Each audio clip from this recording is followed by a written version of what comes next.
નમસ્કાર, નવપ્રવાહ ગુજરાત ન્યૂઝમાં આપનું હાર્દિક સ્વાગત છે।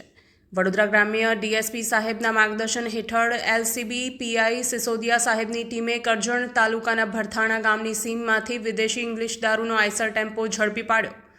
કરજણ તાલુકાના ભરથાણા ગામની સીમમાંથી વડોદરા એલસીબીની ટીમે નેશનલ હાઈવે 48 પર ભરૂચથી વડોદરા તરફ જતી Eicher tempo number UK 08 CB 2151 નંબરની ગાડીને કરજણ ટોલનાકાથી 500 મીટર દૂર એલસીબી ભૂપતસિંહ મુકેશભાઈ વિનોદસિંહ દ્વારા આઈસર ટેમ્પો પર શક જતા ટેમ્પો ચેક કરતા આરોપી 1 જાવેદ નૂર મોહમ્મદ પઠાણ, બીજો ગૌસ્વામી રાજેશ મહેશગીરીને બિયરની પેટી નંગ 358 બોટલ, ટીન નંગ 15,472 તેમજ ₹41,45,240, મોબાઈલ ફોન નંગ 2, તાડપત્રી નંગ 1, ભૂસા ભરેલ બેગો 90, આઈસર ગાડી ₹10 લાખ મળીને કુલ 51,54,240નો મુદ્દામાલ કબજે કરી આરોપીઓને ઝડપી પાડી આગળની કાર્યવાહી હાથ ધરી છે।